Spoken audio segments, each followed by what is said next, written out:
Muy buenos días, Shalom.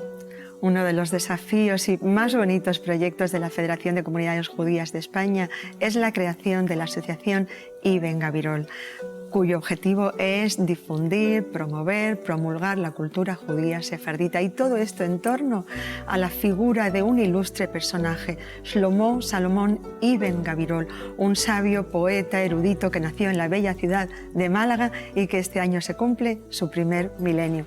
En cualquier otro programa hubieran tenido que buscar algún historiador para que les resuelva el enigma de quién era este personaje. Nosotros en Shalom tenemos la suerte de contar con las hermanas Lara, María y Laura. Muy buenos días, bienvenida a Shalom. Buenos días. ¿Quién es este personaje? ¿Quién es este erudito y sabio? Ibn Gabirol nació en el año 1021 en Málaga. Es un personaje muy desconocido y que, sin embargo, como bien decía Scotty, tenemos que rescatar y potenciar en el siglo XXI. Sus padres eran cordobeses, él vive la etapa final del califato de Córdoba, que se desintegra en 1031 en los reinos de Taifas, y conoce ese Al-Ándalus cambiante, de manera que va a ser un personaje de frontera, un personaje híbrido y que del viaje va a hacer su vida. Además fue muy precoz, con 10 años ya estaba iniciado en la poesía y realiza viajes con su padre, en este caso desde Málaga a Zaragoza, donde empieza a trabajar en las artes intelectuales y a recibir el mecenazgo, en concreto de Yekutiel, el visir judío del rey de la taifa zaragozana, Al-Mundir II. Y después vendrían otros muchos viajes y muchas zancadillas que tendría que superar. Fíjate, ¿eh?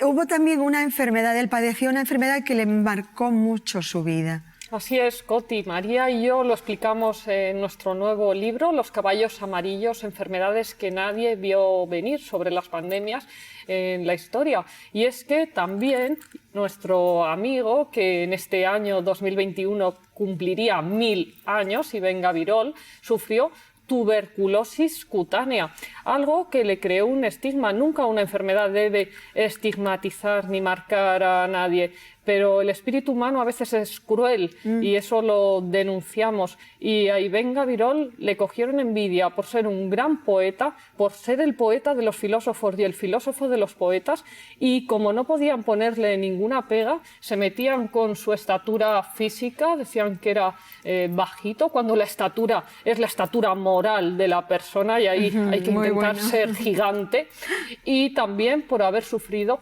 esa tuberculosis cutánea. María, Lara y yo siempre mostramos a nuestros lectores y a nuestros alumnos a este personaje como ejemplo de valentía, y en esa lucha que todos tenemos que hacer contra el mobbing, contra el acoso laboral y también contra el bullying, el acoso escolar. O sea que eso ha existido siempre, y lamentablemente este poeta y erudito sefardí se vio también agredido en ese sentido, tanto emocional como físicamente. Sí, porque tanto en el entorno familiar, que en realidad se le quedó muy reducido porque se quedó huérfano de muy joven, como en el profesional, él tuvo que sufrir grandes zancadillas. En realidad, él fue brillante. Hoy diríamos que fue un alumno con altas capacidades intelectuales, un superdotado.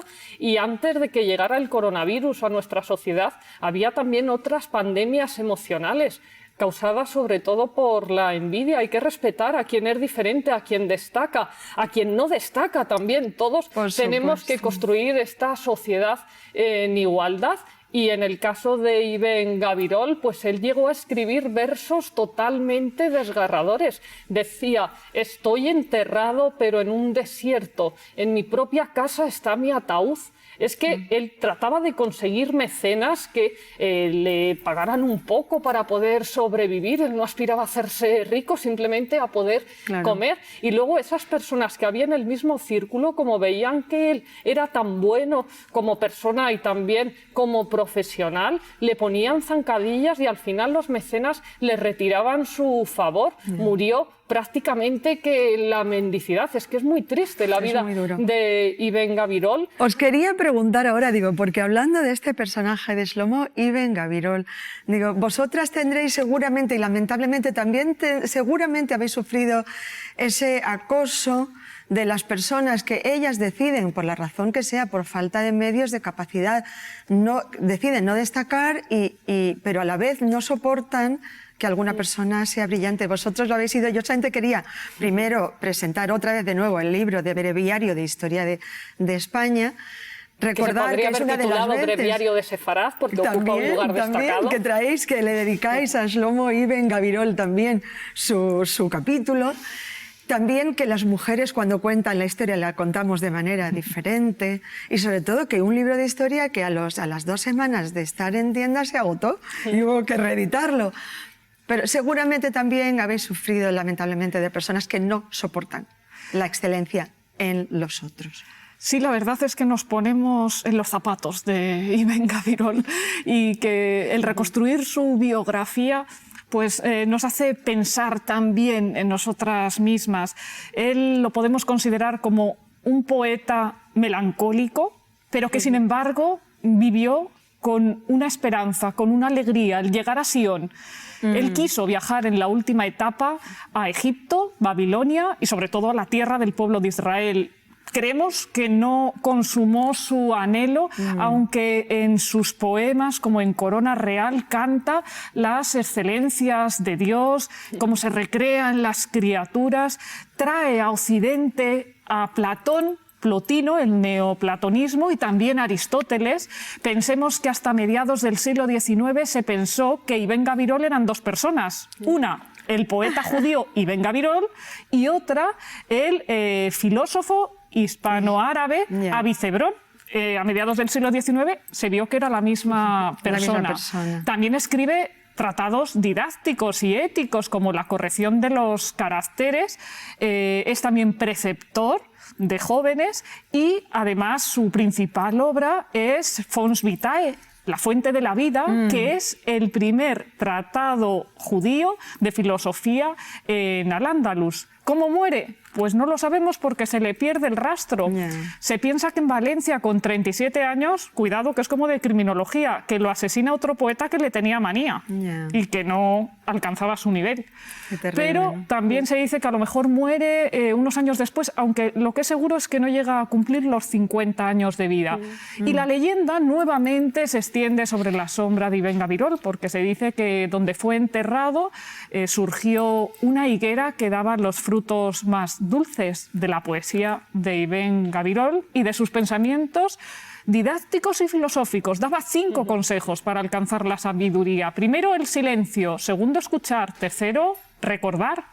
Cuarto, la práctica moral. Y quinto, enseñar a los otros. Queremos dar una primicia también a nuestros amigos de Salom, y es que María y yo estamos trabajando en una investigación, que será un artículo en breve, que se va a titular Poeta en Sion, dedicado a Ibn Gabirol, igual que Poeta en Nueva York, de Federico García Lorca, pero con nuestro amigo judío, compañero, haciendo también homenaje en su primer milenio. Qué importante y qué agradecidos os estamos de poder rescatar esas raíces sefarditas, malagueñas, que combinan el judaísmo, la poesía, la filosofía y además qué personajes tan enciclopédicos, porque Ibn Gabirol tenía una mente prodigiosa y manejaba varios idiomas perfectamente. Fue el primer poeta que compuso poesía litúrgica para recitar dentro de la sinagoga, aparte de los salmos ancestrales y oficiales. Y es que él quería consagrar su vida a escribir poesía y a ser alguien parecido también por su propio nombre a la sabiduría del rey Salomón, y llegar así a dedicarse a contemplar desde acá la belleza divina. Ahora que defendemos el bilingüismo y que es tan importante que nuestros hijos estudien varios idiomas en los centros escolares desde muy pequeños, muy pequeñitos, se da la circunstancia que él escribía en hebreo y en árabe, y era un poeta de Al-Ándalus, y reivindicaba que todos los judíos tenían en su propia época que hablar en hebreo y escribir en hebreo, no porque vivieran en Al-Ándalus y la lengua preponderante fuera el árabe, olvidarlo. Claro, y yo estoy segura que sabía arameo también, porque en el judaísmo los que estudiaban el Talmud los estudiaba en arameo, con lo cual seguro manejaba 3 idiomas. Tenía un carácter importante. Sí, aunque también eso lo tenemos que leer bajo el tamiz de que lo pueden contar sus detractores. Claro. Porque, claro, qué mejor forma de invalidar a alguien que decir que es antipático, que no se puede tratar con él, cuando, claro, si le estaban haciendo la guerra vida sucia. imposible. Pero a día de hoy tiene calle en Tel Aviv, tiene centros culturales, organismos educativos a su nombre, se han hecho recitales de poesía sefardí con sus versos, también musicales, incluso composiciones rock. Se lo considera un poeta andaluz también. Pero estoy segura también que parte de ese carácter que tenía él es la determinación que tienen las personas cuando están convencidas que pueden hacer algo más y mejor. Sí, si no era una tienes ese persona carácter que eres capaz de ir adelante a pesar de que las era consciente dificultades. de que en todo momento tenía el apoyo de Dios, porque en otro de sus poemas dice: me enseñaste a caminar cuando yo ya tuve fuerzas siendo muy pequeño para ponerme en pie, me llevaste de la mano y aspiro a volver a ti. Es decir, que por un lado tenía oficio, tenía por supuesto unas grandes aptitudes, pero tenía también ese espíritu místico que lo llevaba, a pesar de esas circunstancias adversas, a saber que no estaba solo. Además, potenciaba la interculturalidad, también el intercambio, como ha dicho Laura, idiomático, y luego es que hacía traducciones del árabe, traducciones del saber grecolatino, y sus detractores, otra cosa que le decían era como para descalificarlo el griego, porque traía la filosofía de Platón y Aristóteles y hablaba de la potencia, del acto, de la materia, de la forma, aplicado también a los ángeles y al alma. Es triste que dentro del mundo de las religiones, donde al final pues todos tenemos un mismo anhelo, que es llegar a Dios, las personas que somos creyentes, fueran los dominicos luego sus más detractores. Alberto Magno o Tomás de Aquino, es que odiaban a nuestro amigo, es triste, ¿eh? Muchas veces es lamentable, pero utilizamos nuestra fe para hacer daño al otro, cuando en realidad, como decías muy bien, si todos pensamos que somos hijos de Dios, seguramente Dios lo que desea es que sus hijos permanezcan unidos y se ayuden entre ellos.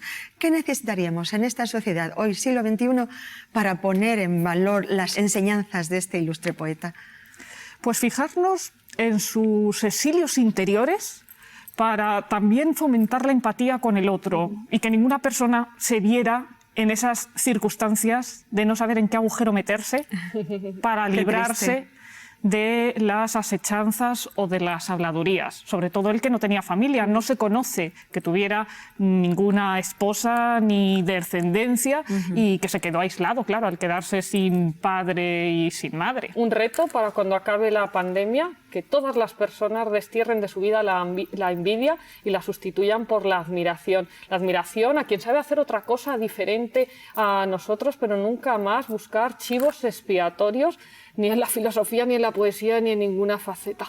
Ojalá que sí, ojalá que así sea.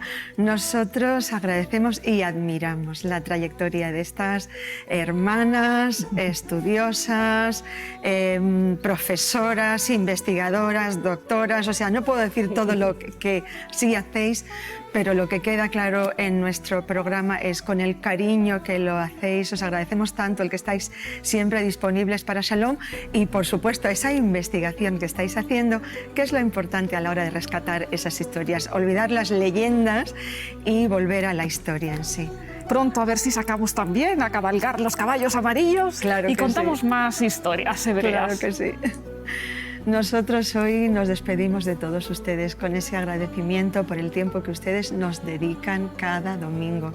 Eso es lo que nos da la ilusión, la energía, el entusiasmo para intentar hacerlo cada domingo un poquito mejor. Con la figura del poeta y sabio erudito sefardí Shlomo Ibn Gabirol les decimos y les deseamos Shalom.